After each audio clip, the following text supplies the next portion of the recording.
ಜೀನಾಗೆ ಸಂಪಾದಕತ್ವದಲ್ಲಿ ಜಿಎನ್ಎಸ್ news ಸಾಗರಿಸುತ್ತದ ಆಚೆ ಈಚೆ ಬುಧವಾರದ news ಅಪ್ಡೇಟ್ಗೆ ತಮಗೆ ಸ್ವಾಗತ. ಮುಖ್ಯಾಂಶಗಳು. ಕಲ್ಮನೆಯಲ್ಲಿ ಜನಸಂಪರ್ಕ ಸಭೆ, ಕೊಟ್ಟ ಅರ್ಜಿ 15 ದಿನಗಳಲ್ಲಿ ವಿಲೇವಾರಿ ಮಾಡಲು ಶಾಸಕರ ಸೂಚನೆ. ತಾಲೂಕಿನ ಬೇರೆ ಬೇರೆ ಭಾಗಗಳಲ್ಲಿ ಜನಸಂಪರ್ಕ ಸಭೆ, ಅರಣ್ಯ ಕಂದಾಯ ಭೂಮಿ ಜಂಟಿ ಸರ್ವೆ ಮಾಹಿತಿ ನೀಡಿದ ಶಾಸಕರು. ಇಕ್ಕೇರಿ ಅಘೋರೇಶ್ವರ ದೇವಸ್ಥಾನಕ್ಕೆ ಬೇಳೂರು ಭೇಟಿ, ಪುರಾತತ್ವ ಇಲಾಖೆ ದೇವಸ್ಥಾನ ರಾಜ್ಯ ಸರ್ಕಾರಕ್ಕೆ ವಹಿಸಿಕೊಡಲು ಮನವಿ ಮಾಡಿದ ಶಾಸಕರು. ತಾಲೂಕು ಮಟ್ಟದ ಪ್ರತಿಭಾ ಕಾರಂಜಿ, ಮಕ್ಕಳಿಗೆ ಪಠ್ಯದ ಜೊತೆ ಪಠ್ಯೇತರ ಚಟುವಟಿಕೆಗಳಲ್ಲಿ ಪಾಲ್ಗೊಳ್ಳಲು ಪೋಷಕರು ಅವಕಾಶ ನೀಡಿ ಎಂದ ಬೇಳೂರು. ದೆಹಲಿ ಬಾಂಬ್ ಸ್ಫೋಟ, ಅಮಿತ್ ಶಾ ರಾಜೀನಾಮೆಗೆ ಯುವ ಕಾಂಗ್ರೆಸ್ ಮನವಿ. ಜೀವನ್ಮುಖಿ ಮತ್ತು ಚರಕ ಸಂಸ್ಥೆಯಿಂದ ನವೆಂಬರ್ 15ರಂದು ಅವ್ವ ಮಹಾಸಂತೆ. ಈಗ ಸುದ್ದಿಯ ವಿವರ.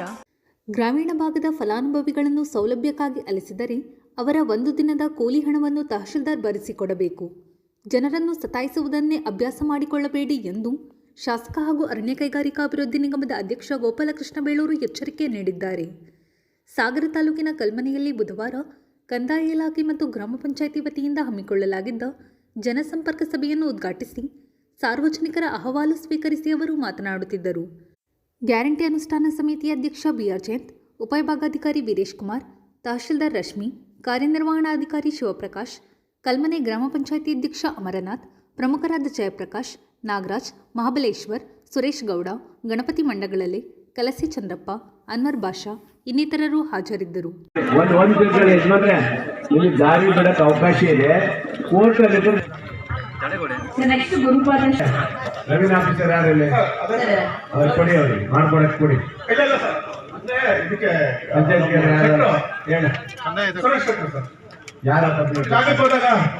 ಹೇಳಿ ಸ್ವಲ್ಪ ಪರಿಸರವಾದಿಗಳು ಅದನ್ನ ಅಡ್ಡ ಹಾಕಿದಾರಂತೆ. ಅದನ್ನ ನಾನು ಹೇಳ್ಬೇಕಾಗಿಗೋಸ್ಕರ ಅವ್ರ ಹತ್ರ ಮಾತಾಡ್ತೀನಿ. ನೋಡಪ್ಪ, ಅವ್ರ ತೆಗಿಲಿಕ್ಕೆ ಅವಕಾಶ ಮಾಡ್ತೀನಿ. ಮತ್ತೆ ತಡೆ ಹಿಡಿಯಕ್ಕೆ ಹೋಗ್ಬೇಡ್ರಿ. ಫಾರೆಸ್ಟ್ ಇಲಾಖೆ ನೀವು ಅಷ್ಟೇ ಆಯ್ತಾ? ಈಗ ಹೊಡಿ ಹೋಗು, ನಾಳೆದೇ ಶುರು ಮಾಡಿ. ಏನಾಯ್ತಪ್ಪ, ಕಳ್ಸ್ಕೊಡಿ. ಈಗ ಎಷ್ಟು ಜಾಗ ಬಿಡ್ತಮ್ಮ, ಆ ಜಾಗ ಬಿಟ್ಟು ನೀವು ಮಾಡಬೇಕು. ಯಾರು ಪೀಡಿಯೋ ಯಾರಿದೆ ಮೇಡಮ್ ಅವರೇ ಬನ್ನಿ. ನೀವು ಬಂದವರೇ ಕಾನೂನು ಅಧ್ಯಯನ ಬಹಳ ಇದೆ. ಇವತ್ತು ಫಾರೆಸ್ಟ್ ಲ್ಯಾಂಡ್ ಅಲ್ಲಿ ಅಥವಾ ಕಾನೂನು ಏನಿದೆ ಇವತ್ತೆಲ್ಲ ಇದಾವಲ್ಲ, ಹಾಗಾಗಿ ಬಹಳ ಕಷ್ಟ ಇದೆ.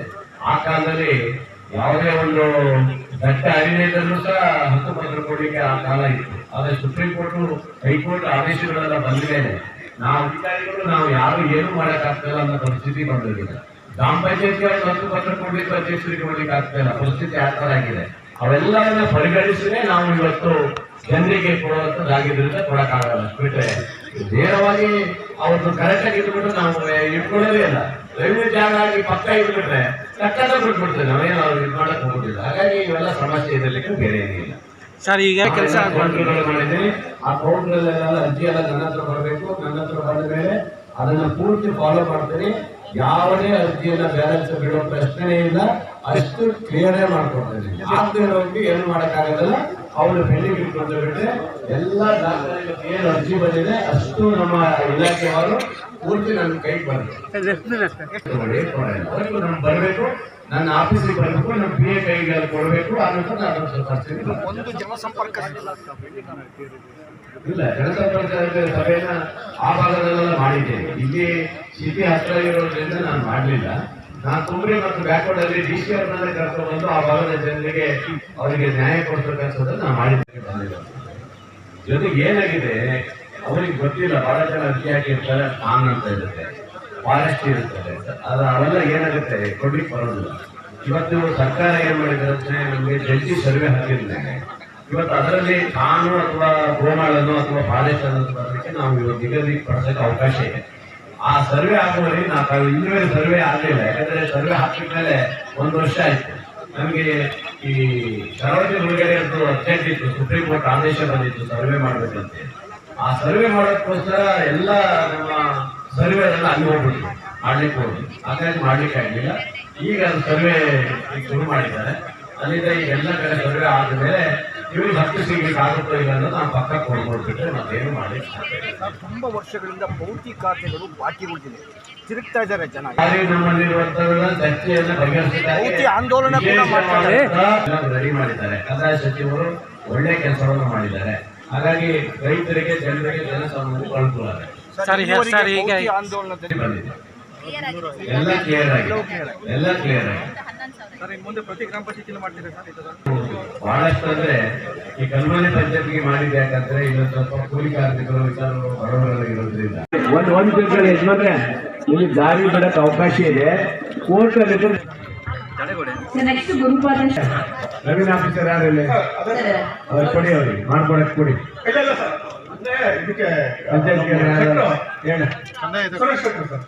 ಯಾರ ಹೇಳಿ ಸ್ವಲ್ಪ ಪರಿಸರವಾದಿಗಳು ಅದನ್ನ ಅಡ್ಡಾಕಿದಾರಂತೆ. ಅದನ್ನ ನಾನು ಹೇಳ್ಬೇಕಾಗಿಗೋಸ್ಕರ ಅವ್ರ ಹತ್ರ ಮಾತಾಡ್ತೀನಿ. ನೋಡಪ್ಪ, ಅವ್ರು ತೆಗಿಲಿಕ್ಕೆ ಅವಕಾಶ ಮಾಡ್ತೀನಿ. ಮತ್ತೆ ತಡೆ ಹಿಡಿಯಕ್ಕೆ ಹೋಗ್ಬೇಡ್ರಿ. ಫಾರೆಸ್ಟ್ ಇಲಾಖೆ ನೀವು ಅಷ್ಟೇ ಆಯ್ತಾ? ಈಗ ಹೊಡಿ ಹೋಗು, ನಾಳೆದೇ ಶುರು ಮಾಡಿ. ಏನಾಯ್ತಪ್ಪ? ಕಳ್ಸ್ಕೊಡಿ. ರೈಲ್ವೆಗೆ ಎಷ್ಟು ಜಾಗ ಹೋಗುತ್ತಮ್ಮ, ಆ ಜಾಗ ಬಿಟ್ಟು ನೀವು ಮಾಡಬೇಕು. ಯಾರು ಪೀಡಿಯೋ ಯಾರಿದೆ ಮೇಡಮ್ ಅವರೇ ಬನ್ನಿ. ನೀವು ಬಂದವರೇ ಹೈವೇ ಹತ್ತದು ಅವ್ರ ಜಾಗ ಇಷ್ಟಂದೇ ಇರುತ್ತಲ್ಲ, ಹೈವೇ ಜಾಗ ಬಿಟ್ಟು ಅವ್ರಿಗೆ ಮಾಡ್ಕೊಳ್ಳೋ ಅವಕಾಶ ಇದೆ. ಮಾಡ್ಕೊಡ್ಬೋದು, ಮಾಡ್ಕೊಡಿ. ಕಳಿಸಿದ್ದೇ ಆಗಿದೆ. ಈಗ ಪುರಾತತ್ವ ಇಲಾಖೆ ವ್ಯಾಪ್ತಿ ದೇವಸ್ಥಾನ ಪಾಳು ಬೀಳುತ್ತಿದೆ. ಕೇಂದ್ರ ಸರ್ಕಾರ ಈ ದೇವಸ್ಥಾನಗಳನ್ನು ರಾಜ್ಯ ಸರ್ಕಾರದ ಮುಜರಾಯಿ ವ್ಯಾಪ್ತಿಗೆ ನೀಡಿದರೆ ಅಭಿವೃದ್ಧಿ ಮಾಡಲು ಅನುಕೂಲವಾಗುತ್ತದೆ ಎಂದು ಶಾಸಕ ಹಾಗೂ ಅರಣ್ಯ ಕೈಗಾರಿಕಾ ಅಭಿವೃದ್ಧಿ ನಿಗಮದ ಅಧ್ಯಕ್ಷ ಗೋಪಾಲಕೃಷ್ಣ ಬೇಳೂರು ತಿಳಿಸಿದರು. ಸಾಗರ ತಾಲೂಕಿನ ಇಕ್ಕೇರಿ ಅಘೋರೇಶ್ವರ ದೇವಸ್ಥಾನಕ್ಕೆ ಬುಧವಾರ ಭೇಟಿ ನೀಡಿ ಗ್ರಾಮಸ್ಥರು ನೀಡಿದ ಮನವಿಯನ್ನು ಸ್ವೀಕರಿಸಿ ಅವರು ಮಾತನಾಡುತ್ತಿದ್ದರು. ಈ ಸಂದರ್ಭದಲ್ಲಿ ಗಣೇಶ್ ಭಟ್, ಕಲಸೆ ಚಂದ್ರಪ್ಪ, ಗಣಪತಿ ಮಂಡಗಳಲೆ, ಹೊಳೆಯಪ್ಪ, ನಾಗರಾಜ್, ಮಂಜಪ್ಪ ಕಾಗೆಹಳ್ಳ, ಕಬೀರ್ ಚಿಪ್ಲಿ, ರಶ್ಮಿ ಇನ್ನಿತರರು ಹಾಜರಿದ್ದರು. ನಾವು ಯಾವುದೇ ಒಂದು ಸಣ್ಣ ಇಲ್ಲಿ ಸ್ಥಳೀಯವರು ಸಹ ಪಾಪ ಏನಾದ್ರು ಮಾಡಬೇಕು ಅಂತ ದಾನಿಗಳು ಬಂದರೂ ಸಹ ಮಾಡ್ಲಿಕ್ಕೆ ಬಿಡೋದಿಲ್ಲ. ಈಗಾಗಲೇ ಸೋರ್ತಾ ಇದೆ ಅಂತ ಅವ್ರು ಹೇಳಿದರು. ಈಗೇನೋ ಸ್ವಲ್ಪ ಸೋರೋದನ್ನೆಲ್ಲ ಬಂದು ಇದು ಮಾಡಲಿಕ್ಕೆ ಸ್ವಲ್ಪ ಸಹಕಾರ ಕೊಟ್ಟಿದ್ದಾರೆ ಅಂತ ಹೇಳ್ತಾ ಇದ್ದಾರೆ.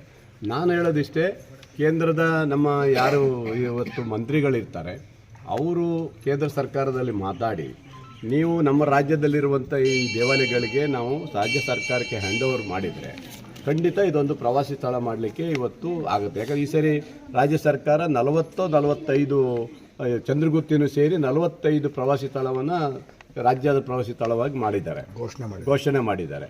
ನಮಗೂ ಅವಕಾಶ ಸಿಗುತ್ತೆ ಇವತ್ತು ಮಾಡಲಿಕ್ಕೆ. ಇಲ್ಲ ಅವ್ರು ಬಿಡಲಿಲ್ಲ ಅಂದರೆ ನಮ್ಮ ಮಾಡಕ್ಕೆ ಕೊಟ್ಟರು ಸಾಕು, ನಾನು ಮಾಡ್ತೀನಿ. ನಾವು ಕೋಟ್ಯಾಂತರ ರೂಪಾಯಿ ದುಡ್ಡು ಹಾಕಕ್ಕೆ ನಾವು ತಯಾರಿದ್ದೀವಿ.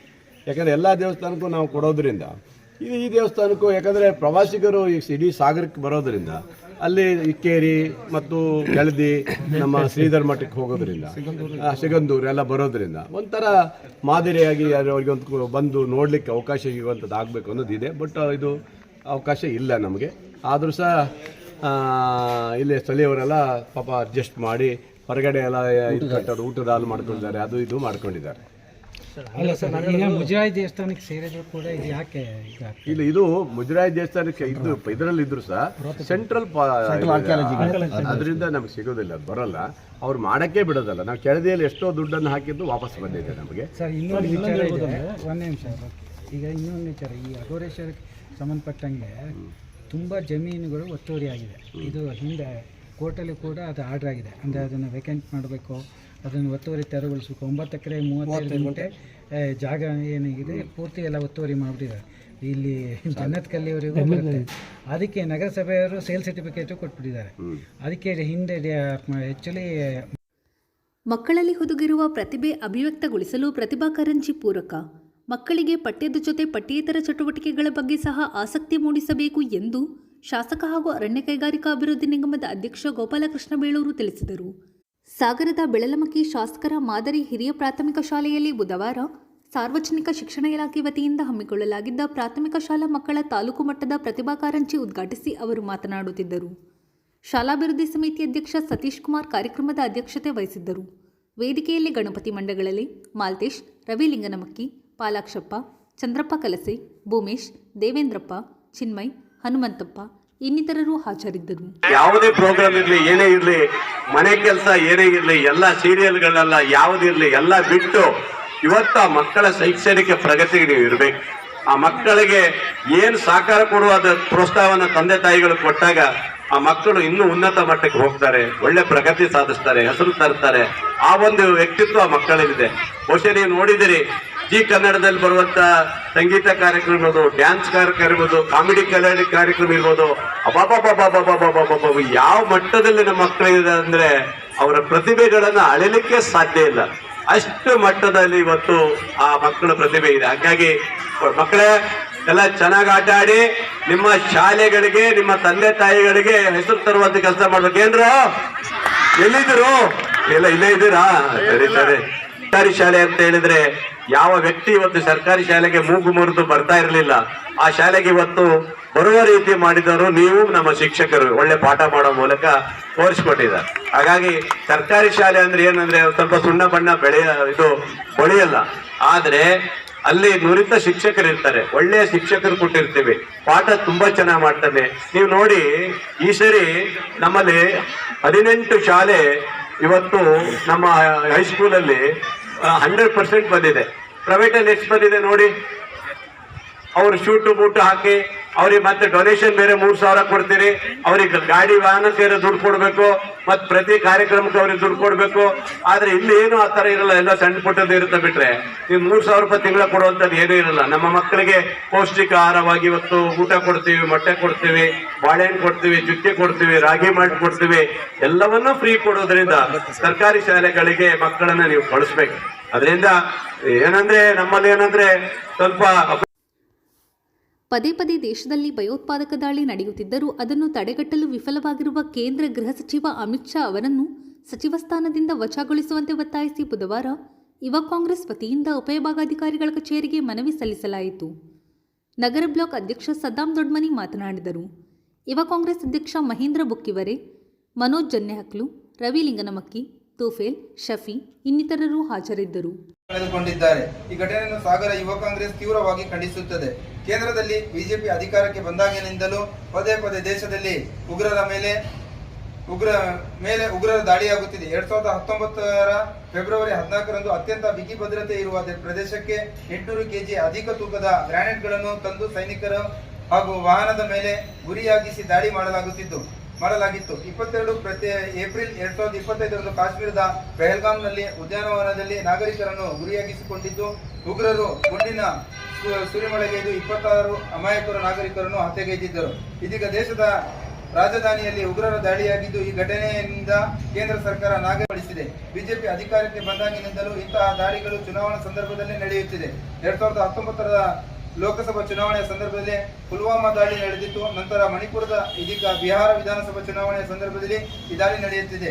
ಬಿಹಾರ ಚುನಾವಣೆಯಲ್ಲಿ ಎನ್ಡಿಎಗೆ ಮುಖಭಂಗವಾಗುವುದು ಖಚಿತ ಎಂದು ಸಮೀಕ್ಷೆಗಳು ಹೇಳಿದ ಬೆನ್ನಲ್ಲೇ ನಿನ್ನೆಯ ದಾಳಿ ನಡೆದಿರುವುದು ಹಲವು ಅನುಮಾನಗಳಿಗೆ ಎಡೆಮಾಡಿಕೊಟ್ಟಿದೆ. ಆದ್ದರಿಂದ ಕೂಡಲೇ ಗೌರವಾನ್ವಿತ ರಾಷ್ಟ್ರಪತಿಗಳು ಅಸಮರ್ಥ ಕೇಂದ್ರ ಗೃಹ ಸಚಿವ ಅಮಿತ್ ಶಾ ಅವರನ್ನು ಸಚಿವ ಸ್ಥಾನದಿಂದ ವಜಾಗೊಳಿಸಬೇಕು. ನಿನ್ನೆಯ ದಾಳಿಯ ತನಿಖೆಯನ್ನು ಪಾರದರ್ಶಕವಾಗಿ ನಡೆಸಬೇಕು. ದೇಶದ ಮತ್ತು ನಾಗರಿಕರ ಸುರಕ್ಷತೆಗಾಗಿ ಉಗ್ರರ ದೇಶದೊಳಗೆ ಪ್ರವೇಶಿಸದಂತೆ ರಕ್ಷಣಾ ವ್ಯವಸ್ಥೆಯನ್ನು ಬಲಗೊಳಿಸಲು ನಗರಸಭಾ ರಂಗಮಂದಿರದಲ್ಲಿ ನವೆಂಬರ್ 15ರಂದು ಬೆಳಗ್ಗೆ 10ರಿಂದ ರಾತ್ರಿ 8:30ರವರೆಗೆ ಅವ್ವ ಮಹಾಸಂತೆ ನಡೆಯಲಿದೆ ಎಂದು ಜೀವನ್ಮುಖಿ ಸಂಸ್ಥೆಯ ಪ್ರತಿಭಾ ತಿಳಿಸಿದರು.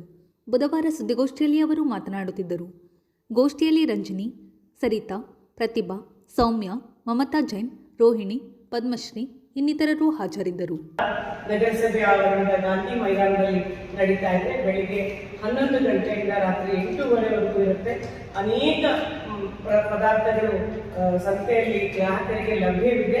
ಮತ್ತೆ ನಮ್ಮ ಸಂತೆಯ ಆಶಯ ನಿಮಗೆಲ್ಲರಿಗೂ ಗೊತ್ತು, ಪರಿಸರಕ್ಕೆ ಪೂರಕವಾಗಿ ಇರುವಂತಹ ವಸ್ತುಗಳನ್ನೇ ನಾವು ತಯಾರು ಮಾಡೋದು, ಅಂಥವನ್ನೇ ಸಂಘಟನೆ ಮಾಡೋದು. ದೂರ ಊರಿನಿಂದ ಪೂರೈಸಲು ಬರ್ತಾ ಇದ್ದಾರೆ ಮಹಿಳೆಯರು. ಬಹಳ ಮುಖ್ಯವಾಗಿ ಸ್ಥಳದಲ್ಲಿ ಸೇರಿಸಬಹುದಾದಂತಹ ಅನೇಕ 40-50ಕ್ಕೂ ಹೆಚ್ಚು ಉತ್ಪನ್ನಗಳು, ಖಾದ್ಯಗಳು ಲಭ್ಯ ಇದೆ. ನಮ್ಮ ಚರಕದ ನೈಸರ್ಗಿಕ ಮತ್ತು ಕೈಮಗ್ಗದ ಬಣ್ಣಗಾರಿಕೆ ವಸ್ತುಗಳು ರಿಯಾಯಿತಿ ದರದಲ್ಲಿ ಲಭ್ಯ ಇದೆ. ಅದೇ ರೀತಿ ಬೆಂಗಳೂರಿನಿಂದ ಒಂದು ಮಹಿಳಾ ಸಂಸ್ಥೆಯಿಂದ ರೇಷ್ಮೆ ಸೀರೆಗಳು ಮೊದಲ ಬಾರಿಗೆ ಬರ್ತಾ ಇದೆ. ಹಾಗೆ ಮಂಗಳೂರಿನಿಂದನೂ ಒಂದು ಹೆಣ್ಮಕ್ಳು ನೇಯ್ಗೆ ಸೀರೆಯನ್ನ ತರ್ತಾ ಇದ್ದಾರೆ. ಹಾಗೇನೆ ಚೇತನ ಪ್ರಶಾಂತಿ ಫೌಂಡೇಶನ್ ಅಂತ ಶಿರ್ಸಿಯಿಂದ ಬಾಳೆಹಣ್ಣಿನ ಉತ್ಪನ್ನಗಳು ಬರ್ತದೆ. ಬೀಜ ಬಟಾಲಿಕಲ್ಸ್ ಅಂತ ಅವರು ಅನೇಕ ಆರ್ಗ್ಯಾನಿಕ್ ಪ್ರಾಡಕ್ಟ್ಗಳನ್ನ ತರ್ತಾ ಇದ್ದಾರೆ. ಜೊತೆಲಿ ಉತ್ತರ ಕನ್ನಡದ ಸಾಂಬಾರ್ ಪದಾರ್ಥಗಳನ್ನ ತೆಗೆದುಕೊಂಡು ಒಬ್ಬರು ಮಹಿಳೆ ಬರ್ತಾ ಇದ್ದಾರೆ. ಗುಡಿ ಎಂಪೋರಿಯಂ ಅಂತ ಶಿವಮೊಗ್ಗದಲ್ಲಿ ಶುರು ಮಾಡಿದ್ದಾರೆ, ತಾಜುಮಾ ಅಂತ. ಅವರು ಅನೇಕ ಮಣ್ಣಿನ ಲೋಹದ ಬಟ್ಟೆಯ ಅನೇಕ ಆರೋಗ್ಯದ ಆಭರಣಗಳನ್ನ ತರ್ತಾ ಇದ್ದಾರೆ. ಹಾಗೆ ಇಕ್ರಾ ಸಂಸ್ಥೆ ಕಳೆದ 2 ಸಂಸ್ಥೆಯಲ್ಲೂ ನಮಗೆ ಯಶಸ್ವಿಯಾಗಿ ಆಗಿದ್ದು. ಇಕ್ರಾ ಸಂಸ್ಥೆಯ ಸಣ್ಣ ರೈತರು ಬೆಳೆದಂತಹ ರಾಸಾಯನಿಕ ಮುಕ್ತ ದವಸ ಧಾನ್ಯಗಳು ಆಲ್ರೆಡಿ ಸಾಗರದಲ್ಲಿ ಬಹಳ ಪ್ರಸಿದ್ಧಿಯಾಗಿ ಈ ಸಂತೆಗಳು ಬರ್ತಿದ್ದಾರೆ ಅಂತಂದ್ರೆ ನಮ್ಗೆ ಇಂಥದ್ದು ಬೇಕು ಅಂತ ಆರ್ಡರ್ ಕೊಡೋಷ್ಟು ಮಟ್ಟಿಗೆ ಅವರು ನಮ್ಮ ಸಂತೆಗೆ ಚಿರಪರಿಸ್ತಾ ಇದ್ದಾರೆ. ಕೊಟ್ಟೂರಿನ ರೈತ ಮಹಿಳೆಯರು ಕೂಡ ಬರ್ತಾ ಇದ್ದಾರೆ. ಅನೇಕ ದಿನಸಿ ವಸ್ತುಗಳನ್ನ ಅವರು ತರ್ತಾ ಇದ್ದಾರೆ. ಹಾಗೆ ಮನೆಗೆ ಬೇಕಾದಂತಹ ಪೂಜೆಗೆ ಮತ್ತೆ ಹೆಣ್ಮಕ್ಳ ಅಲಂಕಾರಕ್ಕೆ ಬೇಕಾದಂತಹ ಕೇಶ ವಿನ್ಯಾಸಕ್ಕೆ ಬೇಕಾದಂತಹ ಅನೇಕ ಹೆಣ್ಮಕ್ಳೇ ಮಾಡಿದಂತಹ ವಸ್ತುಗಳು ಲಭ್ಯ ಇದೆ. ಇದ್ರ ಜೊತೆ ಇನ್ನೂ ಬೇಕಾದಷ್ಟು ಇದೆ. ಮತ್ತೆ ವಿಶೇಷವಾಗಿ ಈ ಸಲ ಇನ್ನೊಬ್ಬರು ಮಹಿಳೆ ಬರ್ತಾ ಇದ್ದಾರೆ. ಚಿಕ್ಕಮಗಳೂರು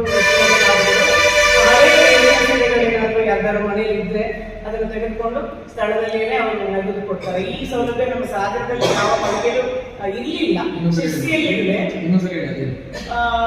ಯಾರ್ದಾರು ಮನೆಯಲ್ಲಿ ನಮಗೆ ಉದ್ದೇ ಇರುವಂಥ ರೇಷ್ಮೆ ಸೀರೆ, ರೇಷ್ಮೆ ಪಂಚೆ, ರೇಷ್ಮೆ ಉತ್ಪನ್ನಗಳಿದ್ದು ಹಾಳಾಗಿದ್ರೆ ಅದನ್ನ ಕೊಟ್ಟು ತಕ್ಷಣದಲ್ಲೇ ನಗದನ್ನ ನಾವು ಪಡ್ಕೋಬಹುದು. ಆ ಸೌಲಭ್ಯ ಇರುವಂತ ಒಂದು ಮಳಿಗೆ ಬರ್ತಾ ಇದೆ. ಇದು ನಮ್ಮ ಸಾಗರದಲ್ಲಿ ಅಂಗಡಿ ಇರಲಿಲ್ಲ, ನನ್ನ ಗಮನಕ್ಕೆ ಬಂದಂಗಿರಲಿಲ್ಲ. ಸೊ ಹಾಗಾಗಿ ಅದಕ್ಕೂ ಒಂದು ಇಲ್ಲಿ ಅವಕಾಶ ಮಾಡಿದ್ದೇವೆ. ಸೊ ಇದಿಷ್ಟು ನಮ್ಮ ಸಂತೆ ವಿಶೇಷಗಳು. ಇದಕ್ಕೂ ಹೆಚ್ಚು ಇದೆ, ಇನ್ನು ಅದನ್ನ ಪಟ್ಟಿ ಮಾಡೋಕ್ಕಾಗಲ್ಲ ಸಮಯದ ಅಭಾವ ಇರೋದ್ರಿಂದ. ಅನೇಕ ವಸ್ತುಗಳಿದೆ. ಇವೆಲ್ಲವನ್ನ ಗ್ರಾಹಕರು ಬರಬೇಕು, ಅದರ ಉಪಯೋಗವನ್ನ ಪಡ್ಕೋಬೇಕು. ಇದುವರೆಗೂ ಸಂತೆಗಳು ತುಂಬಾ ಯಶಸ್ಸು ಕಂಡಿದೆ ಸಾಗರದ ಸಹೃದಯಿ ಗ್ರಾಹಕರಿಂದ. ಅವರು ಗ್ರಾಹಕರು ಬರೋದ್ರಿಂದಲೇ ನಮಗೆ ಇಷ್ಟೆಲ್ಲ ಸಂತೆ. ಇದು ಬುಧವಾರದ ಸಮಗ್ರ ಸುದ್ದಿ. ನಿರಂತರ ಸುದ್ದಿಗಾಗಿ ನೋಡ್ತಾ ಇರಿ GNS ನ್ಯೂಸ್. ನಮಸ್ಕಾರ.